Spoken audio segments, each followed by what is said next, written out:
Hello. Uh, Today our group will present about our mini project which we have done. The name of our project is Anomaly Detection using machine learning, and these are the contents.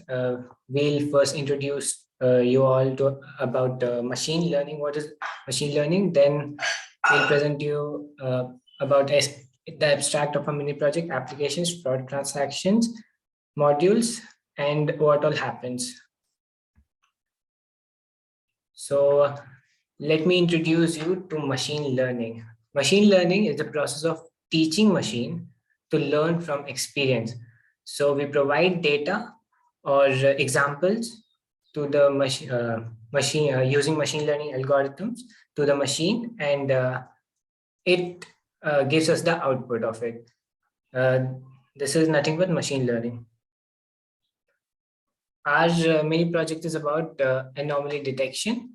Anomalies are nothing but outliers or the variance which takes place. That is some data which is not expected, or it is not according to the standard or normal values in the data set. We use we use one class SVM, which is an unsupervised machine learning algorithm, and to classify the outliers from the given data set. So there are a lot of applications of the mini project which we have done. These are a few of them. As you can see, credit card frauds is a major one. Then fraud transaction, network intrusion, sensors reading in aircraft, like when the airplane is flying, it uses the sensors to read its environment, find out if anything is near it, so that it can be in control of the flight. And it can also be used in health data, and it is used. It has drastically improved the health data which we have been getting. And now Zainab A6 will explain about the fraud transactions that takes place. Fraud transactions. Okay. So as we all know that one of the applications of anomaly detection is fraud transactions. Fraud basically refers to the illegal and unauthorized use of an account by someone who is not the account's owner. We all know that in this new era of banking, online transactions have been increasing by multiples every year. So this in turn is resulting in fraud reports doubling every year. It is the bank's responsibility to investigate and control such fraudulent transactions. This can be done by using an anomaly detection method, where an Excel sheet containing all the details of the transactions can be entered into the generated application. We get the results with a new column named label that shows all the anomaly transactions, and the bank can then verify each anomaly transaction and prevent fraud. Like basically it warns us about possible fraudulent transactions so that we can verify the generated anomaly transactions and prevent frauds. And next, our entire project is divided into three modules. First is data acquisition, and next is modeling, and the last is deployment. Let's look at the flow chart. I'll explain in brief. The first stage is data acquisition. Data acquisition is nothing but the process for bringing the data that has been created by an external source.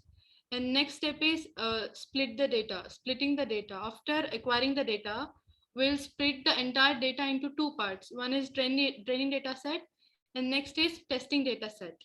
Next, we'll create a training model on the training data set. And next, we'll test this model by calling a testing data set on the training model. And at the end, we'll deploy the model as an application. So let's look at the first module, which is data acquisition. Uh, First of all, in data acquisition, in this first stage, we obtained a data set. Inside this data set, there are 8 columns, out of which 4 are named as IP1 to IP4.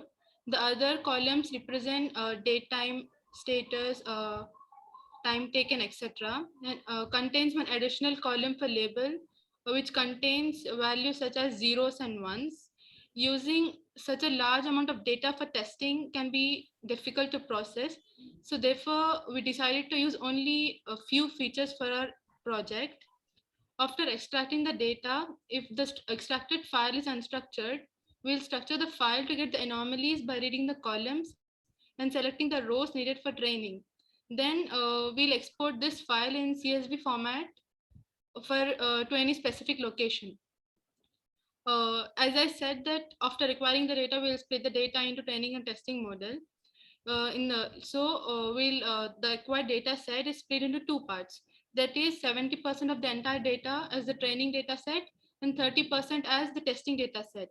Here, training data set will serve as an example for the model, and the test data set will test the correctness of the training model created. The main goal of this data acquisition and understanding phase is to produce a clean and high quality data set whose relationship to the target variables is understood, and then develop the solution architecture of the data pipeline. And next is modeling. So the next phase of the project is modeling. Modeling, as my friend said, modeling refers to feeding the examples to the machine learning, and it will learn from it. So in our modeling phase, we divide the data set into two parts. There are two phases: training model and testing model. The training model is created using the training data set, and we call the one class SVM. One class SVM refers to one class support web machine, in which we show the model that what is normal from the training data set. So the model plots a graph about what's normal, and other data points which come outside of the normal plotted graph is referred to as anomaly. Then the correctness of this model is tested with the testing model. So the next phase of our project is deployment. So after creating the model, we have to deploy it as a web service. We are creating the model through Azure Cognitive Services. So it provides us a service to deploy the model as a web service. The deployed web service will give us the URL and the API. Then we use the URL and API in our C# language, through which we are creating the console application. So the C# language is used to write the code to deploy the model as a console application. This application, then in this application, we input an Excel sheet which contains all the transactions, and it out after giving it the Excel sheet is forwarded to the model, and it will create a new column in the Excel sheet which shows us all the transactions which are anomaly. So the bank can then verify if the anomaly transactions to prevent frauds. So that is the main goal of our project. Thank you.